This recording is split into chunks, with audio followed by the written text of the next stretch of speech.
দোয়াটি ফজরের আগে মাত্র 100 বার পাঠ করুন।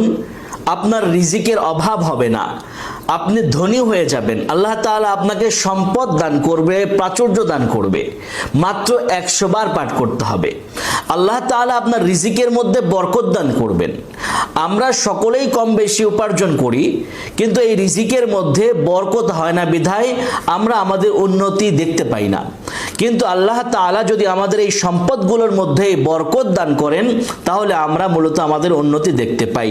তাই আমরা মাত্র 100 বার এই দোয়াটির উপর আমল করব। ছোট্ট একটি দোয়া, ইনশাআল্লাহ আমরা খুব দ্রুতই ধনী হয়ে যেতে পারবো।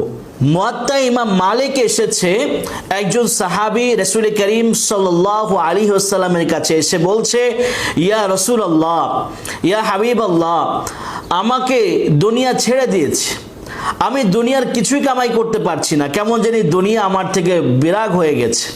সে আল্লাহ রাসূলের কাছে অভিযোগ পেশ করছে যে সে দুনিয়ার কোনো সম্পদ উপার্জন করতে পারছে না। রাসূল করিম সাল্লাল্লাহু আলাইহি ওয়াসাল্লাম ওই ব্যক্তিকে একটি দোয়ার কথা বললেন, একটি তাসবিহের কথা বললেন।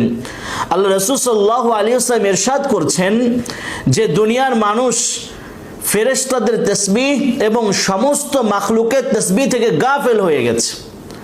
আল্লাহ রাসূল সাল্লাল্লাহু আলাইহি ওয়াসাল্লাম বলছেন যে ফেরেশতাদের তাসবিহ এবং সমস্ত মাখলুকের একটি তাসবিহ আছে যেটা থেকে মানুষ গাফেল হয়ে গেছে। এই তাসবিহটা এতটাই বরকতময় যে এই তাসবিহের মাধ্যমে তাদের সবাইকে রিজিক প্রদান করা হয়। সুবহানাল্লাহ। অর্থাৎ এই তাসবিহটা এমন একটা তাসবিহ যে তাসবিহের কারণে, যে তাসবিহের বরকতে সমস্ত ফেরেশতা এবং সৃষ্টিকুলকে রিজিক প্রদান করা হয়। কতটা দামি! এই কথাটি শোনার পরে আব্দুল্লাহ ইবনে ওমর রাদিয়াল্লাহু তাআলা আনহু বলেন যে আমি এই সুযোগটাকে, এই অবস্থাটাকে গনিমত মনে করলাম, বড় একটা সুযোগ মনে করলাম। এজন্য আমি রাসূল করিম সাল্লাল্লাহু আলাইহি ওয়াসাল্লামের কাছে সেই তাসবিহটা সম্পর্কে জানতে চাইলাম যে ইয়া রাসূলুল্লাহ, এটা কোন তাসবিহ, যে তাসবিহটা এতটা দামি, এতটা গুরুত্বপূর্ণ? তখন নবী করিম সাল্লাল্লাহু আলাইহি ওয়াসাল্লাম বললেন, তুমি এই তাসবিহটা সুবহ সাদেক তথা ফজর হওয়ার আগে যে সময়টা রয়েছে সেখান থেকে নিয়ে ফজরের নামাজ পর্যন্ত এই সময়ের মাঝে তুমি এই তাসবিহটা 100 বার পাঠ করবা। তোমার সামনে দুনিয়া অপমানিত হয়ে, লাঞ্ছিত হয়ে চলে আসবে, এমনকি তাকে কোনো বাধা ধরে রাখতে পারবে না, তোমার সামনে চলে আসবে দুনিয়াটা। তাসবিহটি হচ্ছে সুবহানাল্লাহি ওয়া বিহামদিহি সুবহানাল্লাহিল আযীম আস্তাগফিরুল্লাহ, সুবহানাল্লাহি ওয়া বিহামদিহি সুবহানাল্লাহিল আযীম আস্তাগফিরুল্লাহ।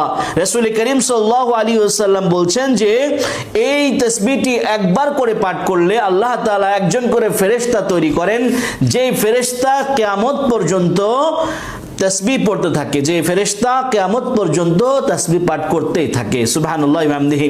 অত্যন্ত চমৎকার এই দোয়াটি আমরা আবারও বলছি, সুবহানাল্লাহি ওয়া বিহামদিহি সুবহানাল্লাহিল আযীম আস্তাগফিরুল্লাহ, সুবহানাল্লাহি ওয়া বিহামদিহি সুবহানাল্লাহিল আযীম আস্তাগফিরুল্লাহ। আল্লাহ তাআলা আমাদের সবাইকে এই দোয়াটির উপর আমল করার মতো তৌফিক দান করুন। আমিন।